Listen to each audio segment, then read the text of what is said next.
Hello students, स्वागत है आपका क्लास नाइन्थ के सेकंड पार्ट में, जिसमें हम फर्स्ट चैप्टर को पढ़ने वाले हैं, मैटर्स इन आवर सराउंडिंग। और लास्ट पार्ट में हमने स्टेट ऑफ मैटर से पहले वाला पार्ट पढ़ लिया था। तो चलिए अब स्टार्ट करते हैं स्टेट ऑफ मैटर से। Observe different type of matter around you and what are its different states. आपको अपने आसपास की चीज़ें देखनी है और आपको देखना है कि ये कौन सी स्टेट में है। हमें क्या दिखाई देता है? हमें दिखाई देता है कि यहाँ पर तीन अलग अलग स्टेट्स हैं मैटर की, सॉलिड, लिक्विड और गैस। ये तीनों स्टेट्स जो हैं वो क्यों होती हैं? क्योंकि पार्टिकल ऑफ मैटर के बीच में अलग अलग फोर्स ऑफ अट्रैक्शन होता है, इसलिए ये अलग अलग स्टेट्स मिलती हैं हमको। आइए अब इन स्टेट्स को हम अलग अलग करके ब्रीफली पढ़ते हैं। पहला पढ़ेंगे सॉलिड स्टेट। आपको क्या करना है? पेन, बुक, सुई और लकड़ी के कुछ फर्नीचर जो है वो इकट्ठा करना है। आपको उनके आसपास पेंसिल से स्केच करना है। And do you have definite shape? क्या उनकी शेप डेफिनेट है? जी हाँ, इनकी शेप जो है वो डेफिनेट होती है। क्या हथौड़ा मारने पर ये टूटती हैं? जी हाँ, हथौड़ा मारने पर टूटती हैं, बट इनकी शेप जो है वो चेंज नहीं होती है। Are these capable of diffusing in to each other? क्या ये एक दूसरे में घुल जाती हैं? जी नहीं। ट्राई कंप्रेसिंग, इनको दबाने की कोशिश कीजिए। क्या ये दबती हैं? नहीं, ये नहीं दबती हैं। All of the above are the examples of solid. ऊपर जितने भी चीज़ें दी गई हैं सब सॉलिड के एग्जाम्पल्स हैं। We can observe that all these have a definite shape. इन सब की डेफिनेट शेप होती है, इनका डेफिनेट साइज होता है, इनका डेफिनेट वॉल्यूम होता है। This is have negligible compressibility, और इनकी कंप्रेसिबिलिटी यानी इनको दबाया नहीं जा सकता। Solids have a tendency to maintain their shape. Solid जो है वो अपनी शेप को बनाकर रखते हैं। अगर इनको कोई बाहरी फोर्स लगाया जाता है तो या तो ये टूट जाते हैं, परंतु ये अपनी शेप नहीं बदलते। सो दे आर रिजिड। रिजिड यानी कठोर होते हैं, अपनी शेप को चेंज नहीं करते। Consider the following. आप इन सिचुएशन को ध्यान से देखिए। रबर बैंड जिसको आप खींचते हैं इसकी शेप चेंज हो जाती है, तो क्या ये सॉलिड में आता है? What about sugar and salts? चीनी और नमक के बारे में आप क्या कह सकते हैं? आप जिस भी बर्तन में डालेंगे चीनी और नमक उस बर्तन के आकार में आ जाती है, तो क्या ये सॉलिड है? What about sponge? स्पॉन्ज से आप क्या समझते हैं? क्या स्पॉन्ज भी सॉलिड की शेप में आता है? जबकि स्पॉन्ज को दबाने पर वो अपनी शेप को चेंज कर लेता है। The shape of earth individual. तो इन सॉलिड, ये सारे के सारे सॉलिड्स हैं for the following reasons. Rubber band changes its shape. Rubber band अपना शेप चेंज करता है, पर जैसे आप फोर्स हटाते हैं वो वापस उसी शेप में आ जाता है। हर शुगर के ग्रेनुअल्स का, शुगर के दाने का या नमक के दाने का साइज़ जो है वो एक जैसा होता है, चाहे उसे प्लेट में डालिए चाहे उसे कप में डालिए, जिसमें मर्जी डालिए। स्पॉन्ज, स्पॉन्ज में जो है छोटे छोटे छेद होते हैं जिनमें हवा भरी होती है। जैसे आप उसे दबाते हैं तो वो हवा उससे बाहर आ जाती है और वो अपनी शेप को चेंज कर लेता है। जब आप उससे दबाना छोड़ देंगे यानी हटा देंगे तो वापस वो अपनी शेप में आ जाता है। नेक्स्ट पढ़ेंगे लिक्विड स्टेट के बारे में। आपको इकट्ठी करनी है चीज़ें, water, cooking oil, milk, juice और कोल्ड ड्रिंक। फिर क्या करना है आपको? अलग अलग कंटेनर्स में इनके 50-50 ml को डाल के देखना है क्या होता है। इन लिक्विड्स के कंटेनर में डालने पर क्या होता है? जब इन लिक्विड्स को फर्श पर आप फेंक देते हैं, अब आपको क्या इन लिक्विड्स का शेप चेंज होता है जब आप इसको अलग अलग कंटेनर्स में डालते हैं। And when you pour the liquid from one container to another container, क्या ये इजीली फ्लो करते हैं? तो जी हाँ, हमने ये ऑब्जर्व किया कि जो लिक्विड है उनका कोई फिक्स्ड शेप नहीं होता, बट उनका वॉल्यूम सेम रहता है। यानी 100 ml आपने लिक्विड लिया है तो वो 100 ml ही रहेगा। They take up the shape of the container. जिस कंटेनर में आप उसको डालते हैं वो उसी की शेप ले लेता है। Liquid flows and changes shape, so they are not rigid. Liquid जो है वो फ्लो करते हैं और उनकी शेप चेंज होती है, इसलिए रिजिड नहीं होते, बट इनमें फ्लूइडिटी की प्रॉपर्टी होती है, ये फ्लूइड होते हैं। फ्लूइडिटी माने जो चीज़ बह सकती है उसको फ्लूइड बोला जाता है।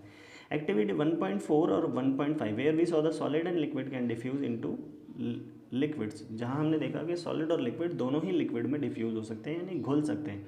The gas from the atmosphere also diffuses and dissolve in water. Gas atmosphere में जो प्रेजेंट होती है वो भी पानी में घुल जाती है।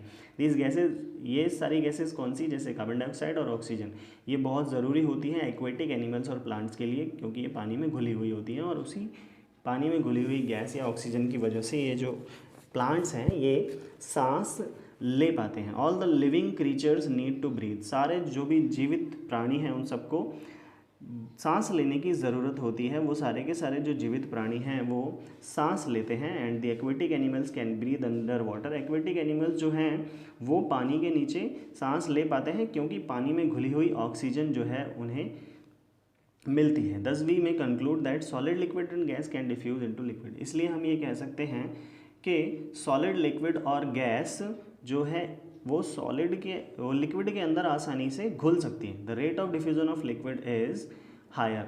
Rate of diffusion of liquid यानी लिक्विड का लिक्विड में डिफ्यूजन जो है वो ज़्यादा होता है, सॉलिड का लिक्विड में डिफ्यूजन जो है वो कम होता है। This is due to the fact that in liquid state particle move freely. ये इसलिए होता है क्योंकि लिक्विड स्टेट में पार्टिकल जो है वो आसानी से इधर उधर घूम सकते हैं और इसीलिए वे आसानी से दूसरे लिक्विड के साथ मिल जाते हैं, जबकि सॉलिड में ऐसा नहीं होता। नेक्स्ट हम पढ़ते हैं गैसियस स्टेट। तो गैसियस स्टेट में क्या होता है? Have you ever observed a balloon seller? क्या आपने किसी गुब्बारे वाले को गुब्बारे बेचते हुए देखा है? Inquire from him how many balloons he able to fill the cylinder. वो सिलेंडर में से कितने गुब्बारे जो है वो फुला सकता है, आप उससे पूछ सकते हैं। सिलेंडर में हीलियम गैस होती है और गैस जो है एक सिलेंडर में काफ़ी कंप्रेस करके दबा के भरी जा सकती है। तो इसलिए जो बलून वाला है, जो गुब्बारे वाला है, वो बहुत सारे गुब्बारे एक ही सिलेंडर से फुला सकता है। एक्टिविटी 1.11 देख लेते हैं। Take 300 ml of syringes. आपको 3 सिरिंज लेनी है और तीनों सिरिंज के पिस्टन को हटाकर एक में लिक्विड फिल करना है, एक में कुछ भी फिल नहीं करना और एक में चॉक फिल करना है। फिर तीनों सिलेंडर के पिस्टन्स को लगा देना है और लगाने के बाद तीनों को दबाने की कोशिश करनी है। जब आप तीनों को दबाने की कोशिश करेंगे तो आप देखेंगे कि गैस जो है वो जल्दी दब जाती है। गैस जो है उसको ज़्यादा एक्सटेंट तक दबाया जा सकता है, जबकि लिक्विड के केस में ऐसा कम होता है, यानी लिक्विड को आप बहुत कम दबा सकते हैं और सॉलिड को तो आप बिल्कुल दबा ही नहीं सकते, उसकी कंप्रेसिबिलिटी बहुत कम होती है। So we have observed that gases are highly compressible. Gas जो है वो ज़्यादा कंप्रेस हो सकती है सॉलिड की अपेक्षा और लिक्विड की अपेक्षा। The liquefied petroleum gas LPG जो सिलेंडर में भरी जाती है, जो हम घरों में खाना पकाने के लिए यूज़ करते हैं, और हॉस्पिटल में जो ऑक्सीजन गैस पहुँचाई जाती है वो भी कंप्रेस्ड गैस होती है। कंप्रेस्ड नेचुरल गैस जैसे CNG जो कि वाहनों में या गाड़ियों में डाली जाती है वो भी कंप्रेस्ड होती है। Due to its high compressibility, gas की हाई कंप्रेसिबिलिटी की वजह से उसके बहुत बड़े वॉल्यूम को एक छोटे से सिलेंडर में भी आसानी से भरा जा सकता है। जैसा कि आपने देखा होगा कि आपका जब फ्रिज वगैरह ख़राब होता है तो जो गैस फ्रिज की लेकर आता है जो रिपेयर करने, वो बहुत छोटे से सिलेंडर में लेकर आता है। We come to know that what is being cooked in the kitchen without even entering there by the smell that reaches to our nostrils।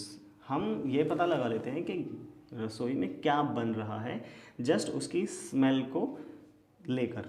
How does the smell reaches us? हम तक smell कैसे आती है? The particle of aroma of food mix with the particle of air. हवा के साथ वो smell जो है वो मिल जाती है and spread from the kitchen, और किचन से फैलती है और हम तक पहुंचती है और हमसे दूर भी जा सकती है।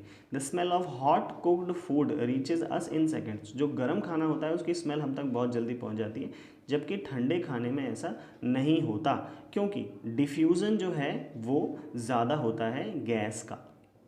Due to high speed of particle की हाई स्पीड के कारण and large space between them, gas shows the property of diffusing very fast into other gases. एक गैस ज़्यादा जल्दी दूसरी गैस में मिल सकती है। In the gaseous state the particle move about randomly at very high speed. Gaseous state में जो पार्टिकल्स हैं वो बहुत तेज़ी से मूव करते हैं। Due to this random movement, इस रैंडम मूवमेंट की वजह से क्या होता है? The particle hit each other and also at the wall of container. ये पार्टिकल एक दूसरे से भी टकराते हैं और कंटेनर की वॉल से भी टकराते हैं, और कंटेनर की वॉल से टकरा कर वो उसके ऊपर प्रेशर लगाते हैं, जिससे कंटेनर के ऊपर प्रेशर अप्लाई होता है, और इसी की वजह से गुब्बारे में जब हवा भरी जाती है तो उसका सरफेस जो है वो तन जाता है, टाइट हो जाता है। The pressure exerted by the gas is because of its force exerted by the gas particles per unit area on the wall of container. जो फोर्स या प्रेशर लगाती है गैस, वो लगाती है जो फोर्स लगता है सरफेस के ऊपर उसके यूनिट एरिया पर। अब आप ये 3 डायग्राम देख रहे होंगे, इसमें पहला सॉलिड दिया गया है जिसके पार्टिकल बहुत क्लोज हैं एक दूसरे के साथ, दूसरा लिक्विड है जिसके पार्टिकल थोड़े दूर हैं सॉलिड की कंपैरिजन में, और तीसरा गैस है जिसके पार्टिकल्स बहुत दूर हैं एक दूसरे के कंपैरिजन में। तो आई होप आपको ये चैप्टर जो है वो इसका पार्ट 2 समझ में आया होगा। अगर आपको वीडियो पसंद आई है तो अपने फ्रेंड्स से शेयर करिए और हमारे चैनल को सब्सक्राइब करिए।